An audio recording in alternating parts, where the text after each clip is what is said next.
வணக்கம் செல்வங்களே. காலம் ஒரு நாள் மாறும்,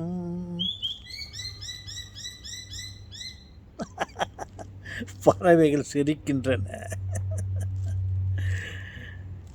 காலம் ஒரு நாள் மாறும், தவறு. காலம் ஒரு நாள் மாறுமில்லை, காலம் மாறிக்கொண்டே இருக்கிறது. காலத்தை கட்டுப்படுத்த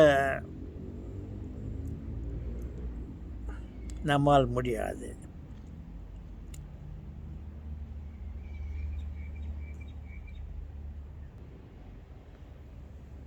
உதாரணத்திற்கு உலகத்தை எடுத்துக்கொள்வோம். அது நிலையாக இல்லை.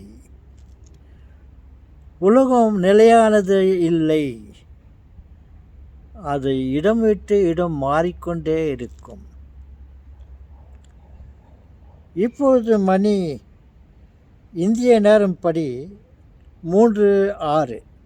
என்னுடைய கடிகாரத்தில் காட்டுகிறது 3 மணி 6 நிமிடம். இது காலை 3 மணியாக இருக்கும் என்று நினைக்கிறேன். ஏனென்றால் இந்த கடிகாரத்தில் காலை மாலை என்று குறிப்பிடவில்லை.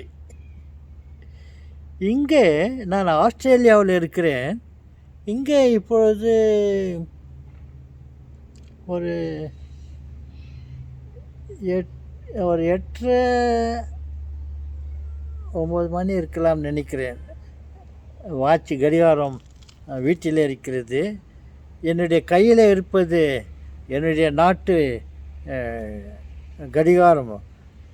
நான் அங்கிருந்து இங்கே வரும்போது இருந்த மணி அதை நான் திருப்பி வைக்கவில்லை. என்னுடைய நாட்டு நேரம், எந்த நேரம் நாட்டில் இந்த சமயம் என்ன மணி இருக்கும் என்று எப்போது வேண்டாலும் ரெடிமேட். எனக்கு இதை பார்த்தோன்னே நான் பிறந்த நாட்டின் என்ன மணி என்றால் இப்போது 3 மணி 6 நிமிடம், 3 மணி 7 நிமிடம் இருக்கிறது. ஆனால் நான் என்ன சொல்ல வருகிறேன் என்றால், அது இந்தியாவில் இந்த நேரம் இருந்தாலும், ஆஸ்திரேலியாவில் இருக்கிற ஒரு 8:30 மணி 9 மணியாக இருந்தாலும் அது நிலையாக இருப்பதில்லை. பாருங்கள், இப்போ 3 மணி 8 நிமிஷம் ஆச்சு. ஆஸ்திரேலியாவில் இருக்கிறது 8:30-8:45 என்ன இருக்கும். என்ன தாதா பேசுகிறீங்களா? அங்கே வர நேரம் இங்கே வர நேரமா? ஆம் செல்வாங்களே, இந்த உலகம் உருண்டு கொண்டே இருக்கிறது. ஒரு இடத்தில் நிலையாக இல்லை. தான் உருண்டு கொண்டு இருப்பதோடும் சுற்றி கொண்டு இருக்கிறது. தன்னைத்தானே சுற்றி கொண்டாலும் தன்னைத்தானே சுற்றி கொண்டு சூரியனை சுற்றி கொண்டு வருகிறது. ஒரே நேரத்தில் 2 வேலைகளை செய்கிறது.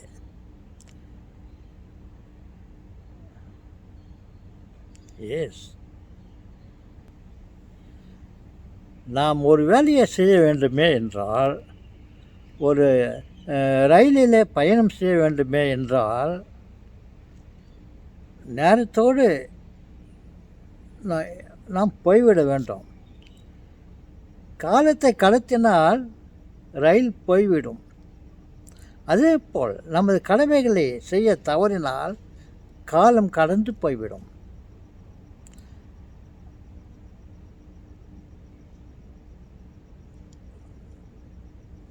சரி செல்வங்களே, நினைத்து கொள்ளுங்கள். எது ஒன்று செய்ய வேண்டுமே என்றால் அப்பொழுது அதை முடித்து கொள்ள வேண்டும்.